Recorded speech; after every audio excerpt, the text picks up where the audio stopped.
Mateus, capítulo 7, do verso 15 a 23. Eu vou pedir que os irmãos acompanhem a leitura e exposição do texto. Diz assim a palavra do Senhor, acompanhe aí. Acautelai-vos dos falsos profetas, que se vos apresentam disfarçados em ovelhas, mas por dentro são lobos roubadores. Pelos seus frutos os conhecereis. Colhem-se porventura uva dos espinheiros ou figo dos abrolhos? Assim também toda árvore boa produz bons frutos, porém a árvore má produz frutos maus. Não pode a árvore boa produzir frutos maus, nem a árvore má produzir frutos bons. Toda árvore que não produz bom fruto é cortada e lançada ao fogo. Assim, pois, pelos seus frutos os conhecereis. Nem todo o que me diz Senhor, Senhor, entrará no reino dos céus, mas aquele que faz a vontade de meu Pai, que está nos céus. Muitos naquele dia hão de dizer: Senhor, Senhor, porventura não temos nós profetizado em Teu nome não expelimos demônios, e em Teu nome não fizemos muitos milagres? Então lhes direi explicitamente: nunca vos conheci. Apartai-vos de mim, os que praticais a iniquidade. Chegou o dia da gente falar sobre os falsos profetas, que hoje em dia, como bem atualizou o apóstolo Pedro, nós podemos chamar de falsos mestres, porque não temos mais a figura do profeta e nem do apóstolo. Só para lembrar, se apóstolo bom é apóstolo morto, imagine profeta, não é? Não, nós não temos mais nem profetas nem apóstolos, nós temos falsos mestres. A linguagem do Senhor Jesus é escatológica, porque Ele quer que seja proverbial, sobre a qual eu explicarei mais à frente. O que é que eu vou fazer aqui esta manhã com vocês? Eu vou fazer um dos exercícios de proteção pastoral. Me permita adiantar, em termos de, não necessariamente spoiler, porque a gente já começou a mensagem, mas me permita adiantar essa informação, meus queridos irmãos. Esse texto não é para vocês, esse texto é para os líderes, mas ele serve para vocês. A ideia é que esse texto te ensine a reconhecer um falso profeta. Então, tem duas coisas, tem duas camadas aqui que vão caminhar juntas. Todo profeta tem uma responsabilidade, mas esse texto não está falando para o profeta e para a sua responsabilidade. Ele está alertando vocês dos falsos profetas. Entenda, o texto é muito claro ao dizer que o falso profeta será jogado no fogo. Tá? Ele é culpado pelos erros que profere. Mas esse texto está preparando vocês para não cair nas armadilhas deles.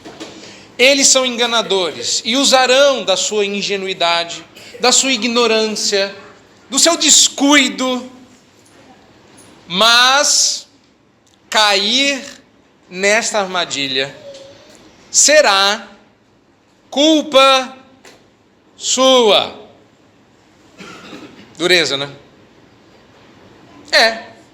Adão foi enganado por Eva.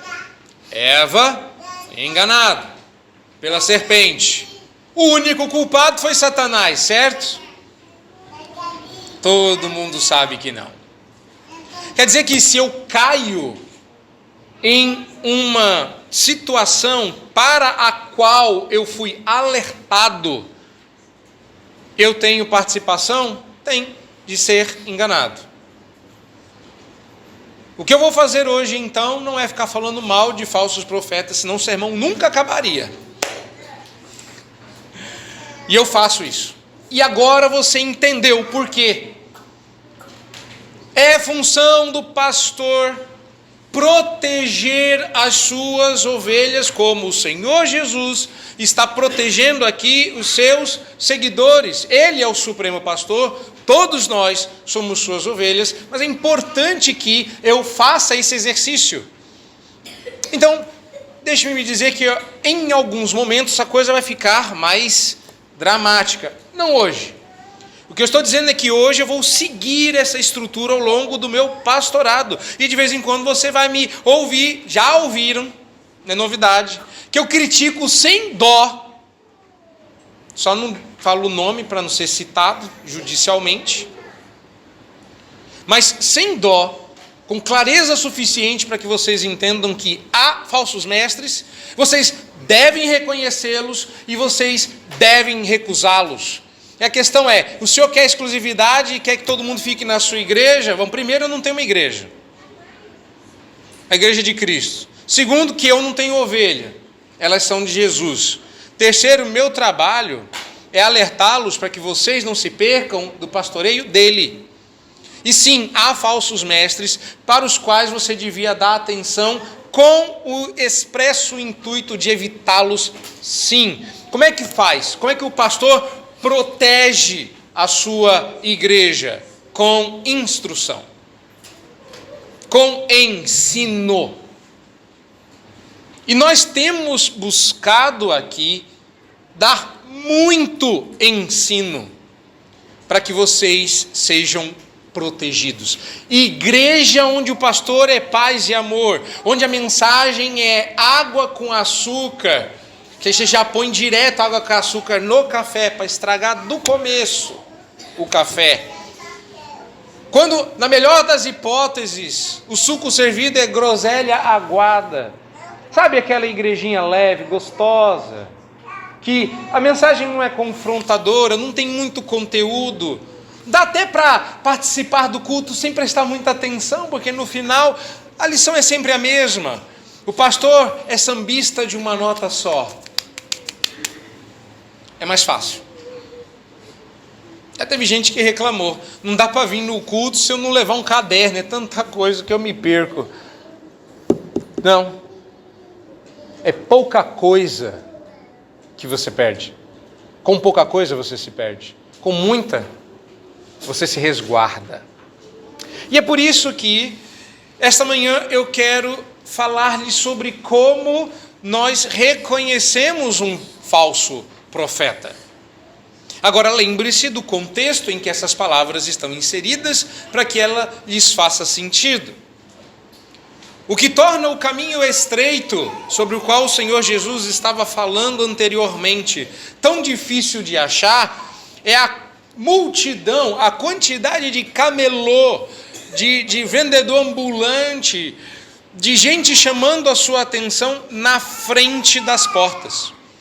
Você acha que a porta estreita e a porta larga são distintas pelo seu tamanho somente? O Senhor Jesus diz que são poucos os que acertam a estreita. Por quê? Porque tem tanta gente na frente dizendo...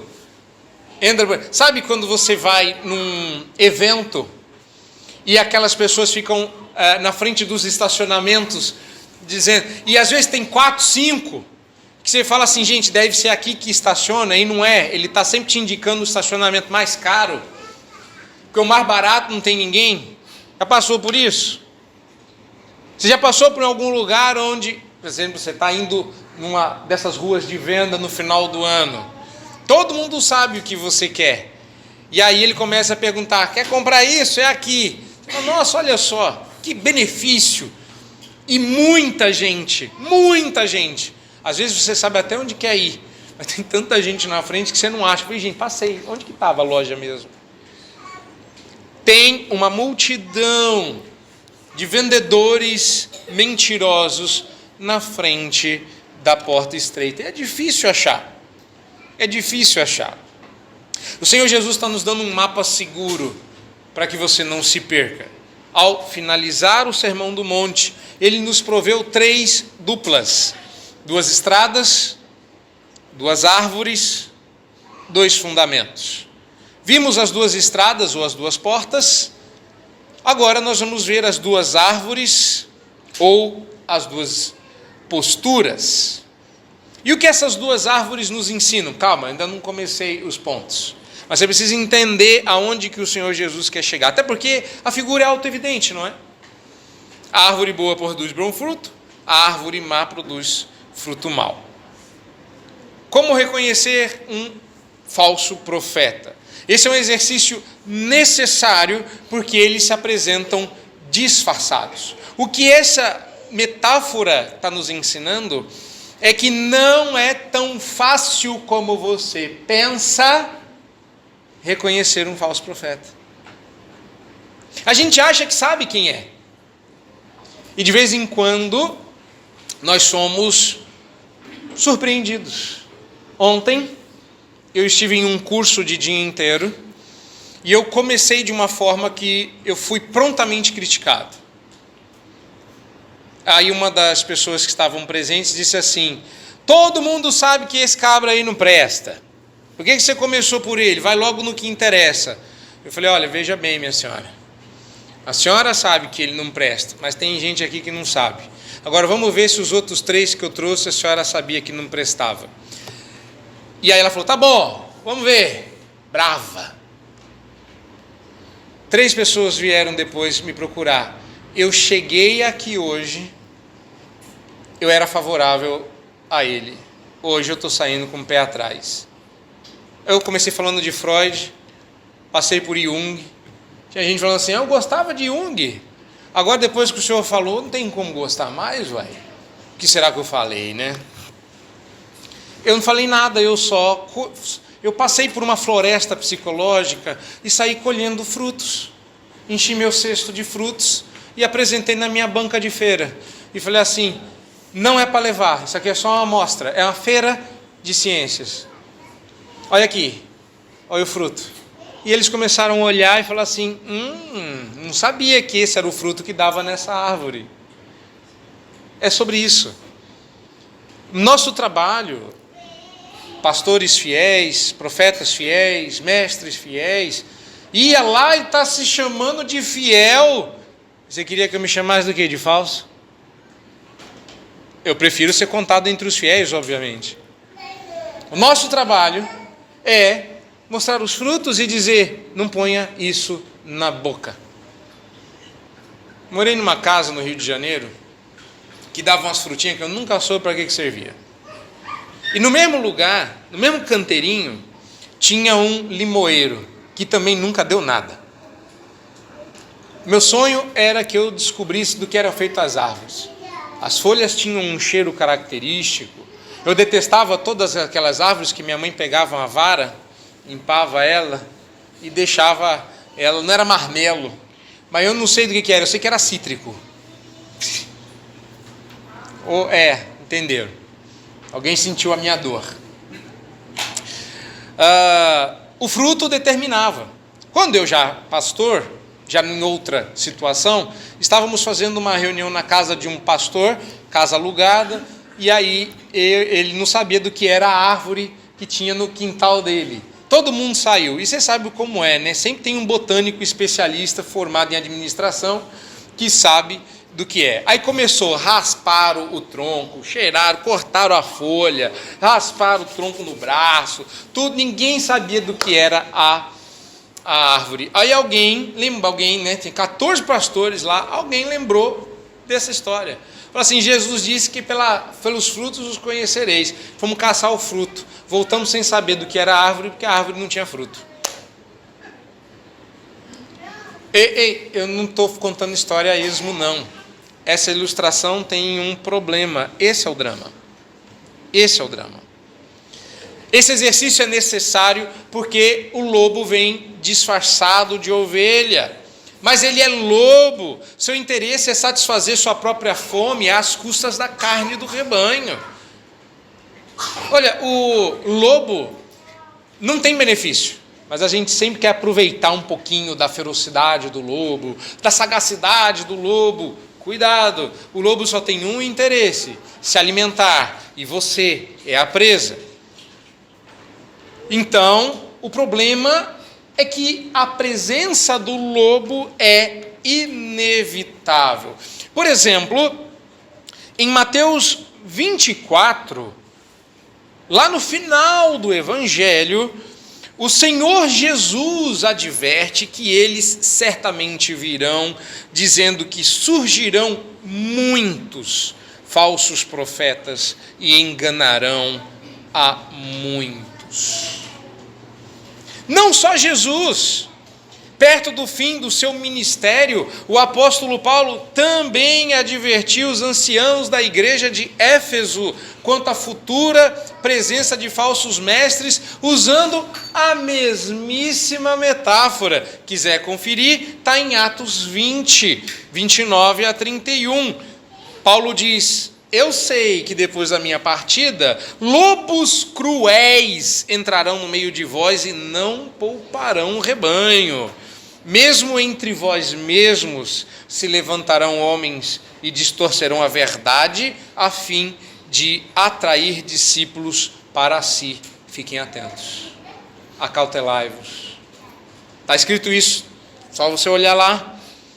E como se não bastasse, o que acabamos de ler em 2 de Pedro 2, 1 a 3. E ele repete, se você abrir a sua Bíblia lá em 2 de Pedro, no texto que nós lemos na liturgia, depois no verso 17, Pedro retoma a questão. Esses tais falsos profetas são como fontes sem água, como névoas impelidas por temporal. Para eles está reservada a negridão das trevas, porquanto, proferindo palavras jactanciosas de vaidade. Eu sei que parece um coach, mas foca no que interessa. Eu sei que parece, eu sei. É porque são mesmo. Mas presta atenção, ele não está falando só dos coaches. Proferindo palavras jactanciosas de vaidade, engodar é enganar, engordar. Inclusive, eles não querem mais engordar, eles querem que vocês fiquem no shape. Aí prestando atenção. Engodam com paixões carnais, por suas libertinagens. O que mais chama atenção? Um vídeo de alguém fazendo o que é certo, orando, lendo a Bíblia, ou andando num carrão maravilhoso, gastando dinheiro em outros países? Quem não quer ter um vidão desse? Quer? Arrasta para cima. Curte o meu canal. Nós vamos entrar em contato com você e só poucos serão escolhidos. Ei, coisa boa, exclusividade, tudo de bom. E eles farão isso com intenção de enganar aqueles que estavam prestes a fugir dos que andam no erro, prometendo-lhes liberdade, às vezes financeira. Liberdade, quando eles mesmos são escravos da corrupção. Pois aquele que é vencido fica escravo do vencedor. E por aí vai. Tem bastante coisa até o verso 22 para vocês lerem aí. Então, o alerta do Senhor Jesus é importante, porque aqueles que se introduzem secretamente o fazem com o fim de apresentar heresias destruidoras. Mas, a cada dia que passa, a vergonha deles se torna clara. A vergonha está virando ousada rebeldia, e hoje em dia escancaram suas opiniões destruidoras, trazendo sobre si mesmo repentina destruição, como Pedro disse. O problema é que muitos seguirão os caminhos vergonhosos. A multidão que os segue, o auditório em que eles entram, nunca está vazio. A gente morre de inveja dos arrogantes. A gente esquece que crescimento sólido é paulatino, demorado e bem mais lento do que uma multidão afluindo. As multidões seguirão a vergonha desses homens e o caminho da verdade será difamado por causa deles. Movidos pela ganância, esses mestres vão explorar vocês com as histórias que inventam, e eles inventam cada história, né? Bom, qualquer coisa eu estou aqui. Mas a destruição deles não tarda.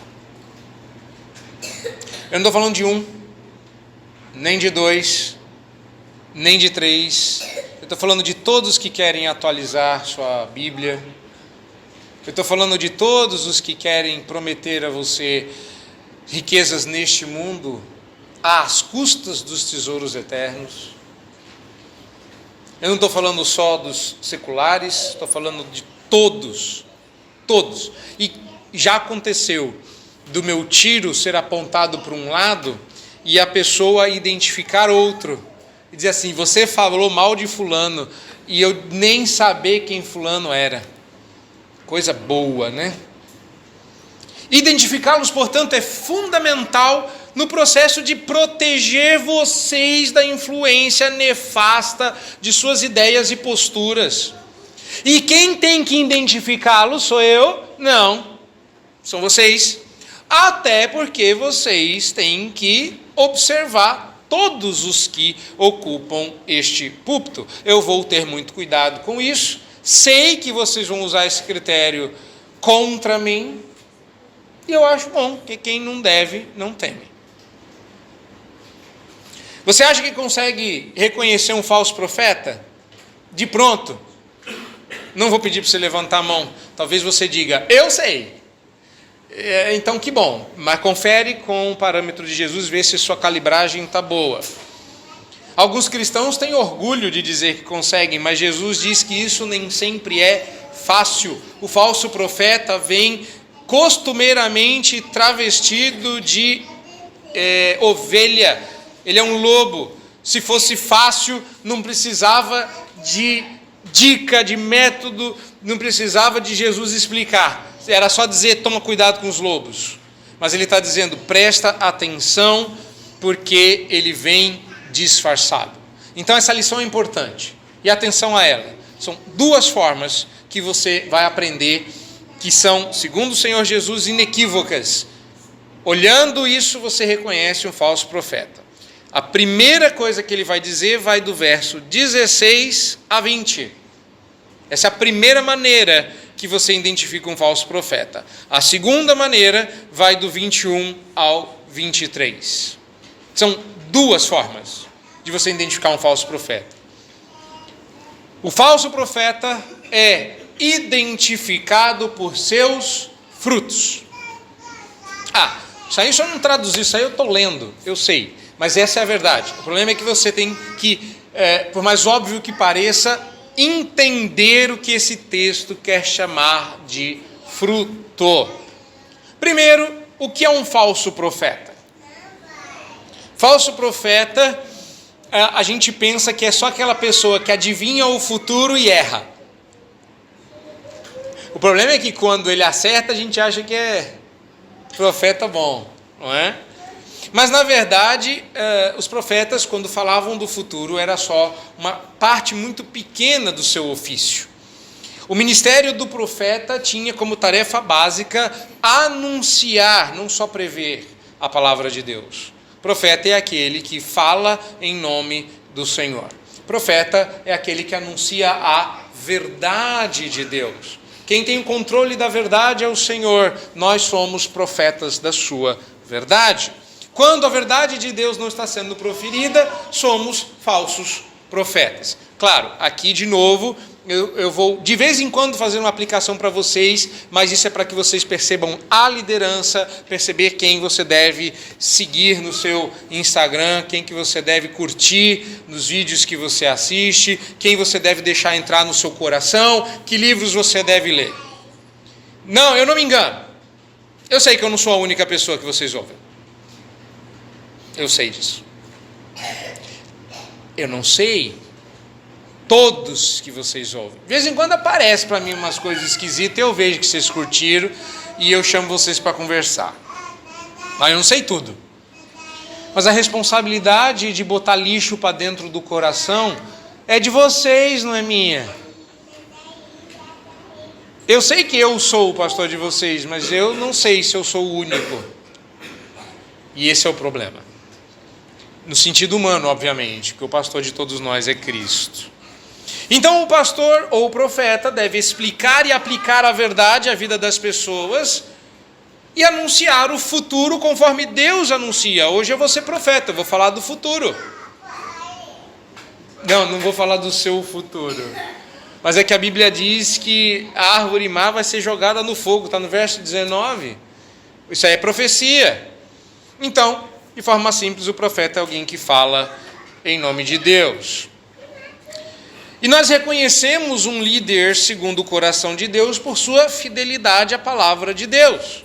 Reconhecemos o líder da parte de Deus por causa dos seus bons frutos. Quais? Jesus já falou.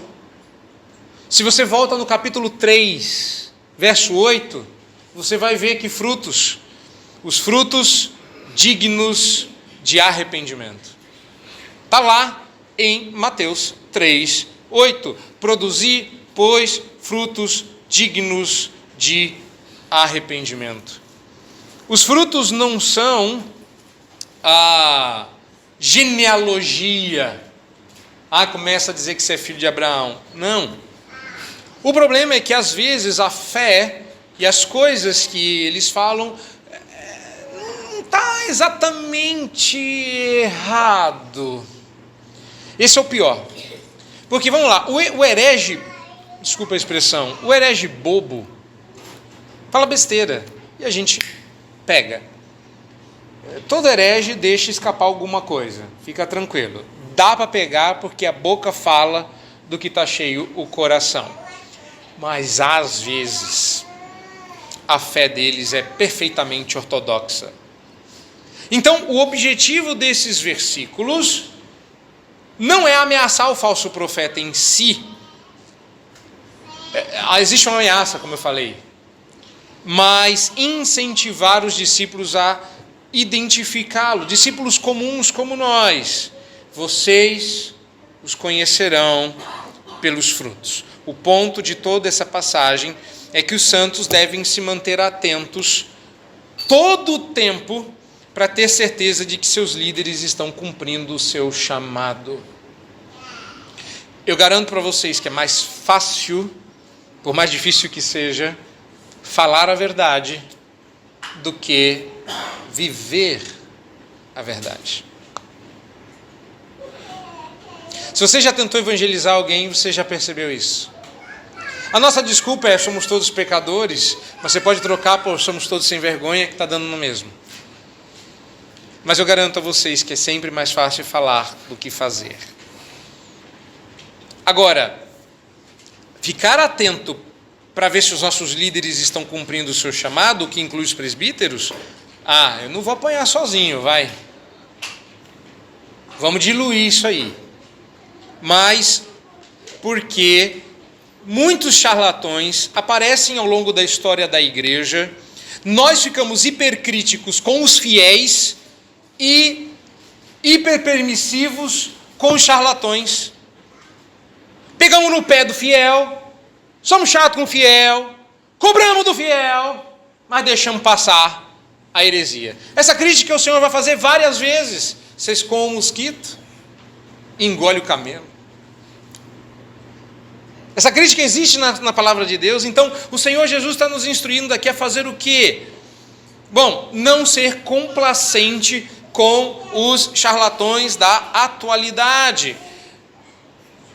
Pelos frutos os conhecereis, é a conclusão do verso 20, que ele começa no 16. Horas, mesma coisa que está dita no 16, fechando no verso 20, é uma chave.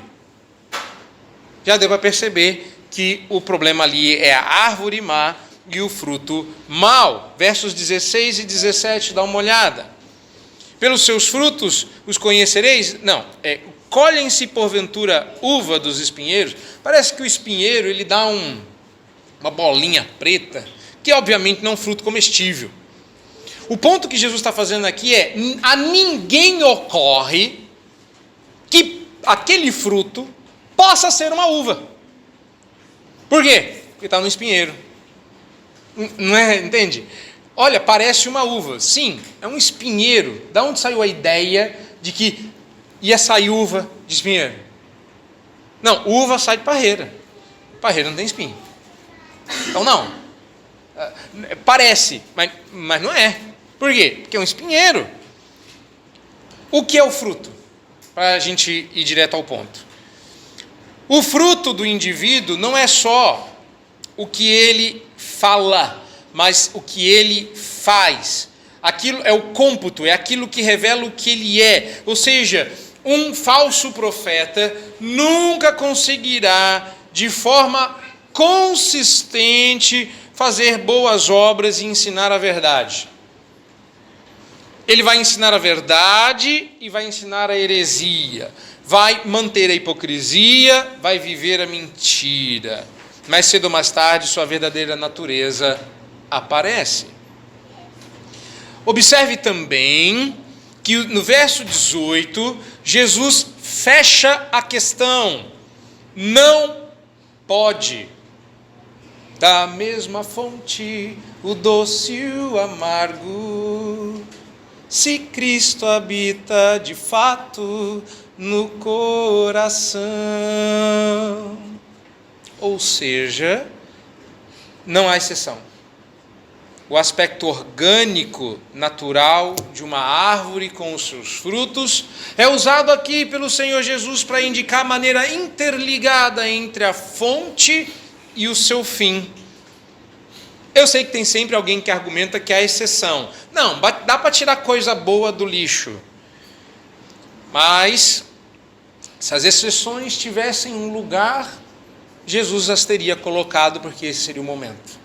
Não, o Senhor Jesus, no verso 18, fecha a questão dizendo que invariavelmente, inevitavelmente, inexoravelmente, não há exceção. Árvore boa produz bom fruto, árvore má produz mau fruto, não há cruzamento. E nasceu fruto mau de árvore boa. Em Isaías capítulo 5, o Senhor Jesus planta uma vinha. Ele faz tudo para que a vinha dê uvas doces, mas deu uva brava. Vamos salvar a vinha? Não, ele corta a árvore. É ruim. Essa era Isaías capítulo 5, ou seja, essa era uma lendária metáfora. Desde a época dos profetas se usa essa estrutura, essa expressão semítica, e é sempre da mesma forma, colocada de forma positiva e negativa, que toda árvore boa produz bom fruto, toda árvore ruim produz fruto ruim. Ou seja, o Senhor Jesus torna o teste exato. O problema é que não necessariamente fácil e rápido. Lembra da história que você achou que não tinha nada a ver? Como é que a gente saberia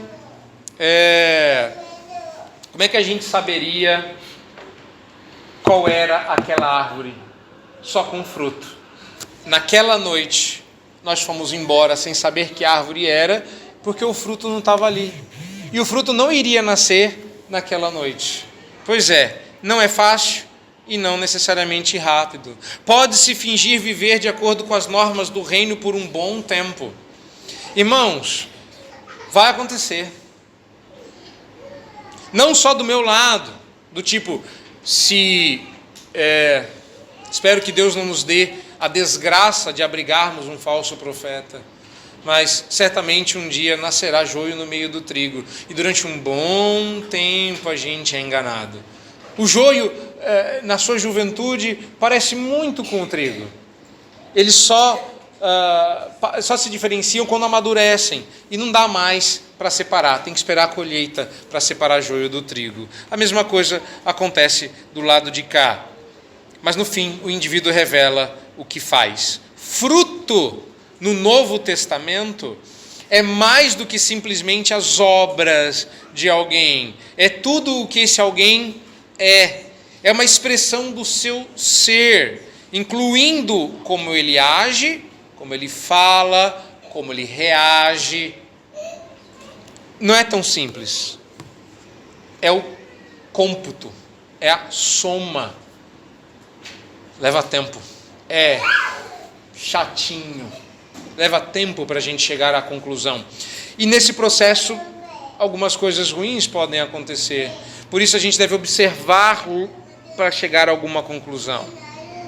O fruto que o Senhor Jesus procura é de uma vida em conformidade cada vez maior com as normas do reino. Ele disse quais frutos ele esperava, ele anunciou que os frutos deveriam ser de arrependimento, mas quando ele começa esse sermão do reino de Deus, ele diz: justiça, humildade transparente, pureza, confiança, persistência na oração, obediência aos mandamentos, fé, amor, generosidade, rejeição da hipocrisia. Esses são os frutos. A essa altura você já devia saber, é o final do sermão.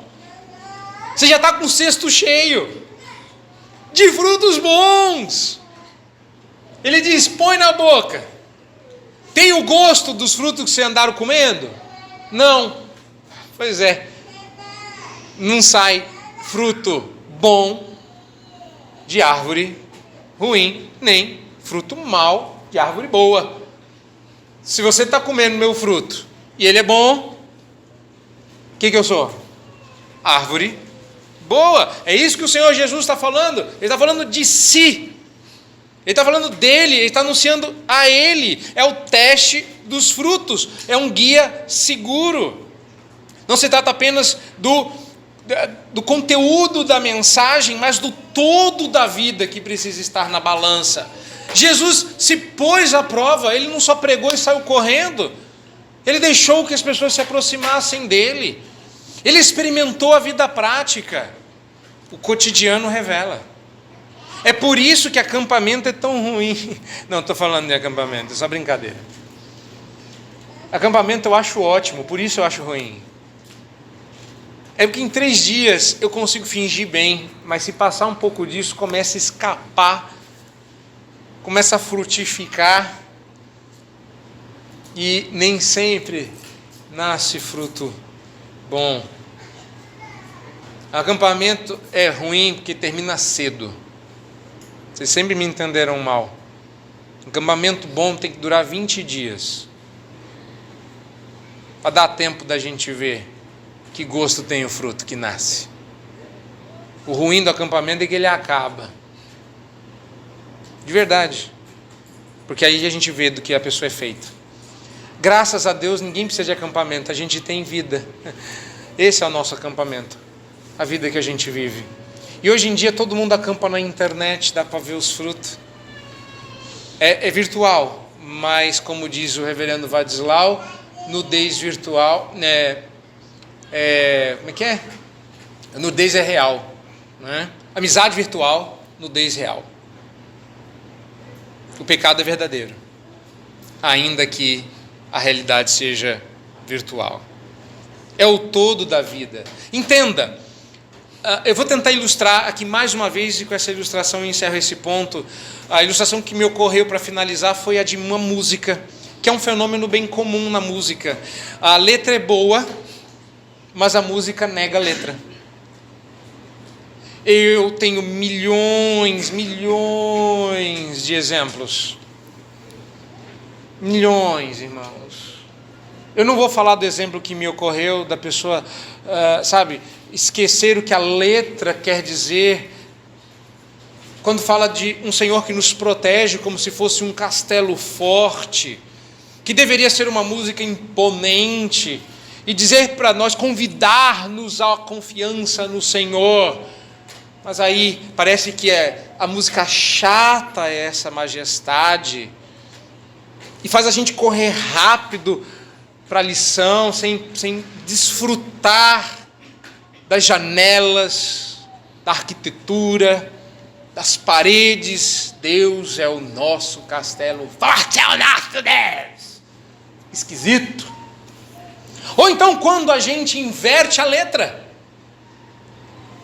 Se você quiser depois eu posso falar mal de quase tudo que a gente ouve hoje em dia, mas é só uma ilustração. Não estou chamando de falso profeta, é uma ilustração. Está claro que é uma ilustração? Porque eu ia falar mal das bandas, mas deixa eu falar mal de uma coisa que é bem nossa, né? Do fragroso ao cantil, amplitude celeste. É exatamente o inverso. Fragroso ao cantil, até onde eu saiba, é as profundezas do abismo. E a música vai lá para cima. Amplitude celeste. E a música vai lá para baixo.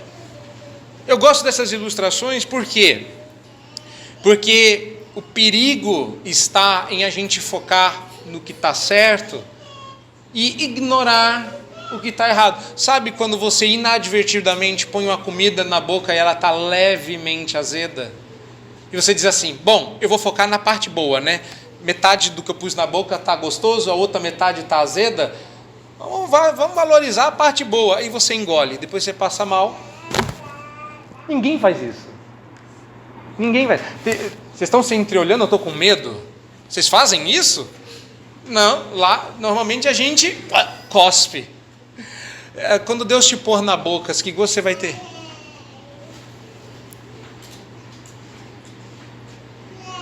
O Senhor diz em Apocalipse que Ele vai vomitar alguns que tem gosto esquisito. E não é 100% não, que quem tem cara feia, sabe quando o morango já está rosa? Você não põe aquele troço na boca. Não é? Já joga direto no lixo. Mas tem morango que engana. Tem leite que engana. Aí você põe na boca, você põe para fora. É só meio podre, é só meio azedo, é só morno, não é nem quente nem frio. Cuidado, porque o Senhor fará isso com os falsos profetas, diz o texto. O verso 19 é absolutamente claro. Toda árvore que não produz fruto bom é cortada e lançada no fogo. Ou seja, se você andar nos caminhos dos falsos profetas, você terá o mesmo fim deles. Fruto é o todo da vida, pés inteiro. Ai, a letra é boa e a música é ruim. Boa música tem que ter o completo, não é isso? É o todo. Você fala pelo som, você escreve o que quer dizer, e nós sempre gravamos a melodia, que é o veículo da letra, e ao não ver a incoerência, a mensagem da letra se perde. E nós ficamos com a efusividade da música. Cuidado, os falsos profetas não têm frutos bons. Ah, mas eu não tinha percebido, porque não estava procurando. Vá à caça, perceba os frutos. O Senhor Jesus está dizendo qual é a regra: não nasce fruto bom de árvore má. Ponto! Segunda forma de você identificar um falso profeta. O falso profeta é identificado por sua ostentação. Neste caso, por sua ostentação de intimidade. Se por um lado saiu um monte de falso profeta, do outro lado vai sair a maioria dos falsos profetas religiosos. Irmãos, como tem gente que ostenta ter com Deus uma intimidade que ninguém mais tem. Eu fico desconfiado quando vocês fazem coque.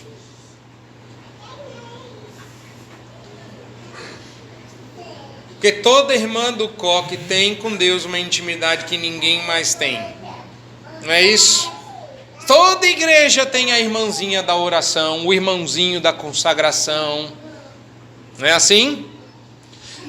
Pede para Deus, pede para ele que Deus ouve ele. Não é isso que a gente pensa? Tem sempre um pastor, um profeta, um apóstolo, um pai apóstolo, um tetrapóstolo, que sabe o que ninguém mais sabe, falou com Deus o que ninguém mais falou, tem uma conexão com Deus que ninguém mais tem, uma frequência que ninguém acessa. Não é assim?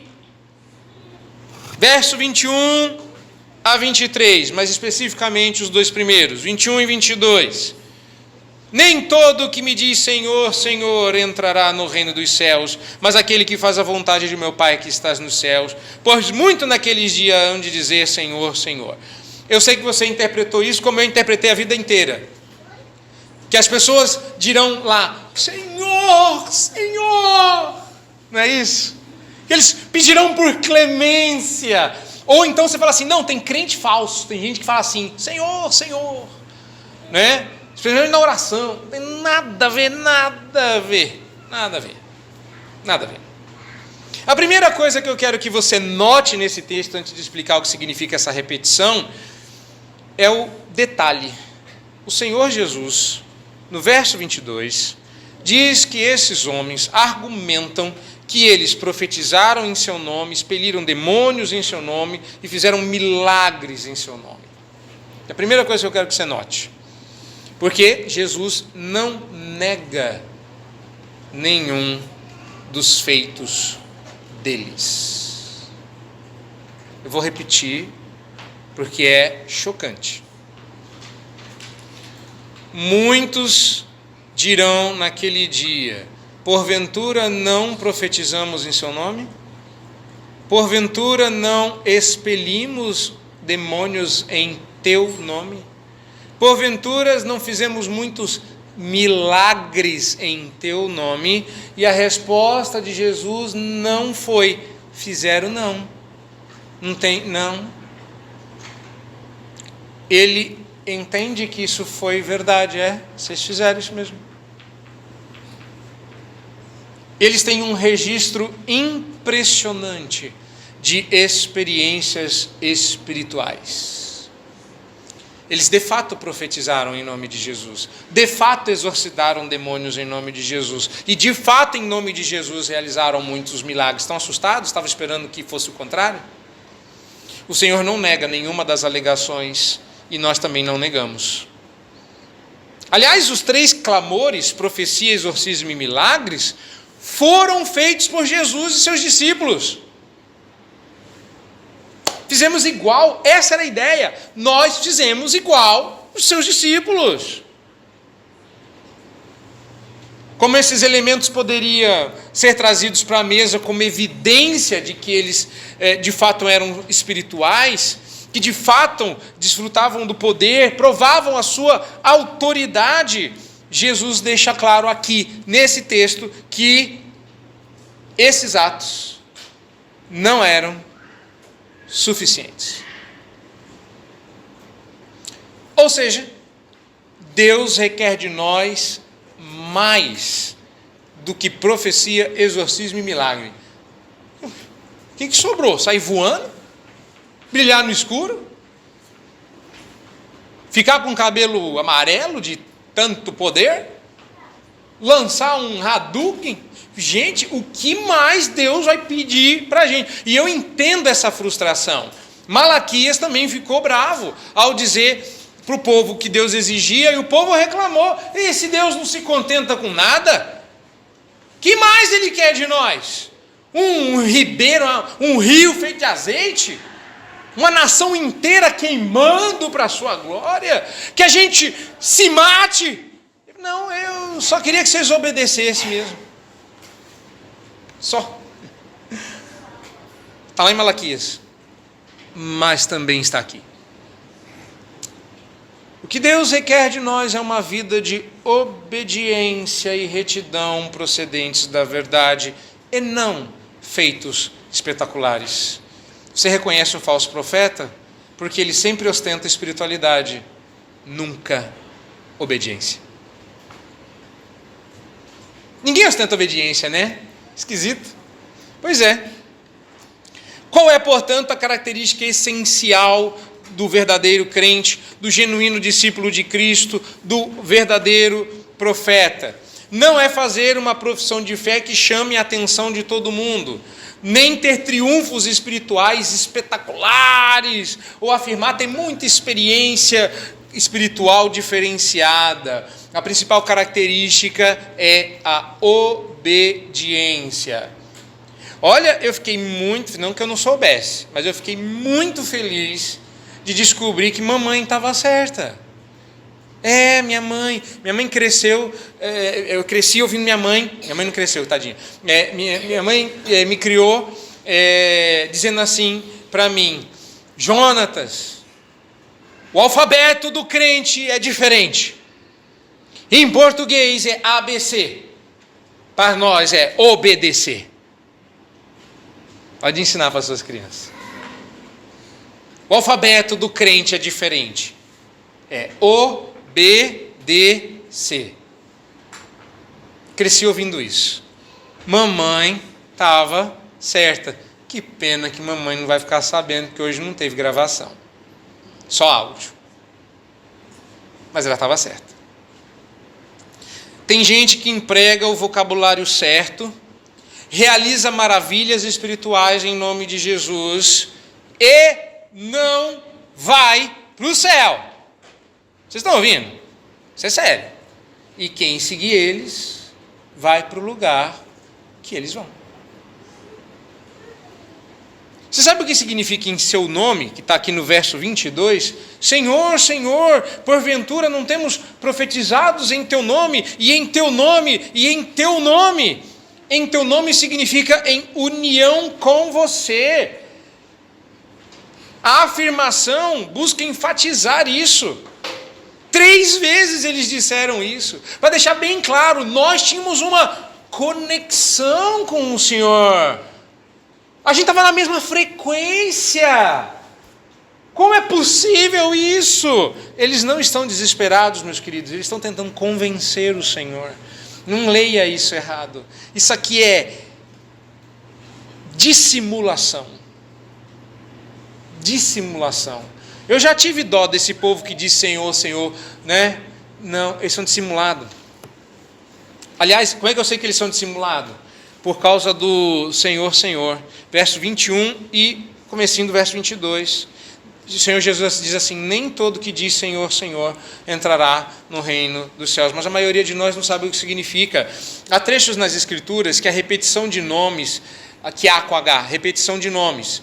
E a gente devia prestar atenção, porque isso indica, preste atenção, profunda e intensa afeição pessoal. Indica intimidade. Por isso que eu comecei falando da intimidade. Quando alguém fala 2 vezes o nome de outrem, isso significa que essa pessoa tem com ela intimidade, tem carinho, tem afeição, é cuidadoso. Vocês são autorizados a ler na Bíblia diferente, e vou mostrar os versículos. Quando alguém cumprimentava outra pessoa no Antigo Oriente, repetindo o seu nome 2 vezes, isso mostrava que não era uma relação apenas casual, mas um vínculo profundo. É curioso como em alguns lugares isso ainda existe. Na África, onde nós tivemos a oportunidade de morar, algumas coisas eram repetidas 2 vezes. Eu nunca entendi por quê. Eles diziam 2 vezes algumas coisas. Eu achava um barato. Eu até comecei a eu mesmo repetir 2 vezes, mas só por costume. E porque eles ficavam felizes. Eu descobri essa semana o motivo. Tarde demais. É porque isso significava afeição.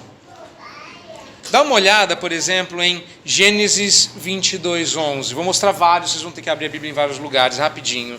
Gênesis 22:11. Quando Abraão estava no ápice de sua demonstração de fidelidade ao Senhor, obedecendo à estranha ordem de sacrificar o próprio filho, olha o que o Senhor exclamou dos céus em Gênesis 22:11. Mas do céu lhe bradou o anjo do Senhor: Abraão, Abraão. Respondeu: eis-me aqui. Abraão, Abraão. Abra em Gênesis 46:2, quando José também passou por situação semelhante, agora mandando chamar a sua família do Egito. Jacó se recusou, mesmo sabendo que seu filho estava vivo. Jacó achou que estava muito velho para fazer a viagem. O Senhor encoraja Jacó, dizendo: Jacó, Jacó. Ele respondeu: eis-me aqui, eu sou o Deus de teu pai, não temas descer para o Egito. Muda, né? A nossa percepção. Eu sei que vocês estão esperando que eu chegue num camarada, eu vou chegar nele, mas tenham paciência. Porque o padrão se repete. Vocês estão pensando em Samuel, né? Samuel, Samuel. A gente tem outra interpretação desse texto, que o menino estava dormindo e apareceu uma voz dizendo: Samuel, Samuel. Só que quando um nome é repetido 2 vezes... vamos abrir lá e ver logo, vai. 1 de Samuel 3:10. Então veio o Senhor e ali esteve, e chamou como das outras vezes. Olha de novo a dupla. Samuel, Samuel. E ele respondeu: fala, porque o teu servo ouve. Está reparando o padrão? Pois isso está em todo lugar. Abra agora em Êxodo. Falei que abrir em todos, vocês vão abrir em todos os lugares. Abra agora em Êxodo 34. 34, Êxodo 3:4. Vendo o Senhor que ele se voltava para ver Deus no meio da sarça, o Senhor chamou e disse: Moisés, Moisés. Moisés, Moisés era um sinônimo de afeição. Mas isso era no Oriente Antigo, né? Isso não acontecia, por exemplo, já na época de Jesus. Abra sua Bíblia em Lucas 10, 41 e 42. E confira com seus próprios olhos o que o Senhor nos diz lá.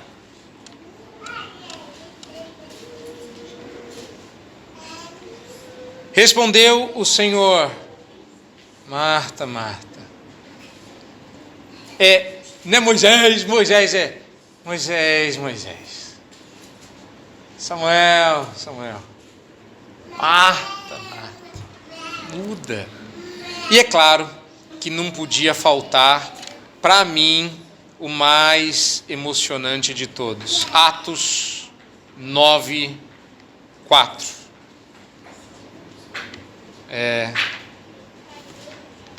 Saulo, Saulo, por que me persegues? A gente tem um medo, acho que Paulo foi puxado a orelha, né? O Senhor aborda Paulo com carinho.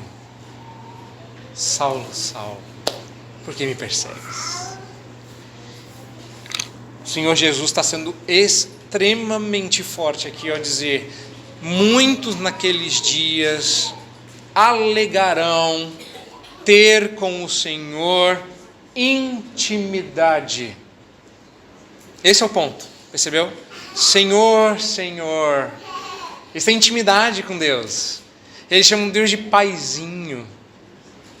Eles falam com Deus sem respeito, porque eles têm intimidade. Eles vão usar os seus feitos poderosos como evidência de que eles eram próximos de Deus. E essa é a razão pela qual a resposta de Jesus não é dele. Ele está citando um texto bíblico. É o Salmo 6, verso 8. A expressão nunca vos conheci é profética. Falsos profetas dirão ter intimidade com o Senhor. O Senhor é o profeta e responde profeticamente, usando o Salmo 6, verso 8. Nunca vos conheci. Nunca vos conheci. Aliás, ele abre esse texto, verso 23, dizendo que dirá explicitamente. A palavra explicitamente lá é a palavra grega para confessar. É a palavra grega que dá origem à palavra em português homologar. E isso tem um caráter ainda pior, porque homologar é reconhecer oficialmente, confirmar por autoridade judicial ou administrativa. Ou seja, o Senhor Jesus está levantando a questão do julgamento final novamente, dizendo que com sua autoridade de juiz, ele vai dar uma sentença profética. Uou! Conhecer é sinal de intimidade. Nunca vos conheci. Quando Adão conheceu Eva, ele não disse muito prazer. Ele disse, é um bebê, vai chamar Caim. Quando um homem conhecia uma mulher, ela ficava grávida. Conhecer é sinal de intimidade, de proximidade, de relacionamento íntimo, de amor. É por isso que o Salmo 1, verso 6, diz que o Senhor conhece o caminho dos justos, mas o caminho dos ímpios perecerá. Aqueles que de antemão conheceu, a esses predestinou. Conhecer é amar com intimidade. Jesus vai virar e vai dizer para os falsos profetas: nunca vos conheci. Eles alegam ser próximos do Senhor. O Senhor os desmentirá em público, dizendo: não sei quem são. Por quê? Porque o assunto mudou? Não mudou.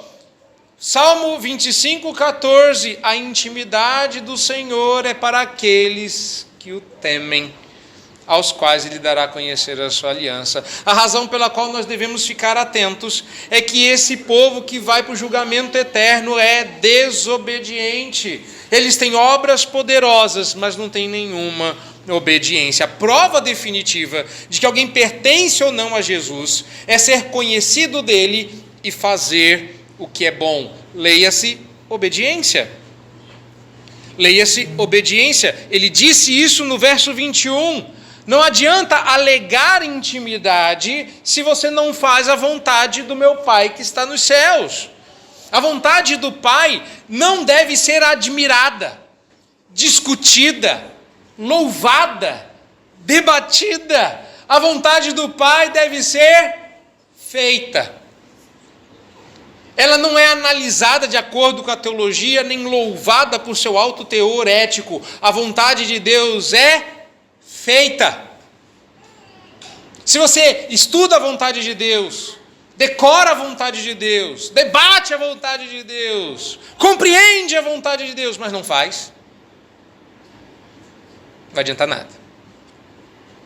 E podemos impressionar com os nossos feitos poderosos, com o nosso conhecimento teológico, com a nossa oratória. Podemos impressionar os visitantes com o nosso canto e organização. Podemos impressionar as pessoas que nos cercam, mas nunca impressionaremos a Deus. Nunca. Por quê? É porque não existe obediência impressionante. Nossa, que obediência impressionante! Não existe isso. Quem obedece não faz nada de impressionante, porque não faz nada além da sua obrigação. Olha que coisa, ele obedeceu, vamos dar um prêmio, reforço positivo. Tinha que obedecer. O errado é desobedecer. Fazer mais do que foi pedido, ninguém faz, porque o melhorzinho de nós baba. Ou seja, o melhorzinho de nós obedece. E quem chega no patamar de obedecer, fez o que um servo inútil deve fazer. Quem quer impressionar, não obedece. Quem quer impressionar, em seu nome expele demônio, em seu nome profetiza, em seu nome faz milagre. Quem quer impressionar, brilha no escuro, adivinha o que está acontecendo na sua vida. Quem quer impressionar, não usa obediência, porque obediência não é impressionante. Mas a vida de obediência não é a causa da entrada no reino de Deus, porque ela é pela graça imerecida de Deus, a entrada no reino. Mas a obediência é a evidência de que você entrou. Ela define a piedade. Ninguém entra no reino por causa da obediência, mas ninguém que entrou no reino é desobediente. Ninguém entra no reino por obediência, mas todos os que entraram no reino são obedientes. É verdade que as pessoas não salvas pela graça de Deus mediante a fé em Cristo desobedecem. E é igualmente verdade que a graça de Deus faz com que a gente persevere na obediência. Fruto mau, árvore má. Fruto bom, árvore boa. Qualquer outra ideia de graça que diminua o valor da ação de Deus e da consequente obediência torna a graça irreconhecível. Graça barata prega perdão sem arrependimento, membresia sem disciplina, discipulado sem obediência, bênção sem perseguição, alegria sem justiça, vida sem fruto. Graça barata. Nossa graça custou caro. Conclusão. Qual é a conclusão que a gente chega? Os exemplos das duas árvores, os frutos das duas árvores, indicam a maneira de você discernir um falso profeta. Se o convite do Senhor é para que entrem pela porta estreita, suas palavras devem ser dignas da aceitação. Eu sei que a gente acaba querendo comparar-nos, isso é verdade em alguma medida, mas a grande medida, a verdadeira medida, não é essa. O objetivo final é que vocês ouçam o Senhor Jesus através do fiel. O pastor fiel, o profeta fiel, não fala em seu nome. Ele sempre vai falar em nome de Deus. E para que isso seja verdade, você precisa olhar na Bíblia para ver se o que ele está dizendo está lá. A comparação nunca é entre o pastor da igreja X com o pastor da igreja Y, mas todos os pastores com Cristo. Ele é o mestre fiel. E todos aqueles que repetem, falam em seu nome, são tidos por fiéis. E todos os que não, são o contrário. O convite é para que suas palavras sejam aceitas e ele oferece um teste. Vejam os frutos. Espera lá. Aí não tem como ver os frutos do Senhor Jesus. Tem. Eles nascem na gente. Ele é a videira verdadeira e nós, os ramos. Nós somos os ramos. Os frutos dele devem nascer na ponta da nossa mão, na ponta da nossa vida. Ele é a árvore e nós devemos frutificar porque somos partes dessa árvore. Jesus é o verdadeiro profeta. Os fariseus e os saduceus, e tantos quantos os representem hoje em dia, são os falsos profetas. E todo verdadeiro profeta diz o que o verdadeiro profeta fala. Ele nos indicou o fruto da vida. E a resposta é: procure por obediência à vontade do Pai. Várias vezes o Senhor se referiu à sua missão como fazer a vontade do Pai. E intimidade é traduzida em obediência e não em obras portentosas. Elas podem até figurar, não estou dizendo que elas não existam.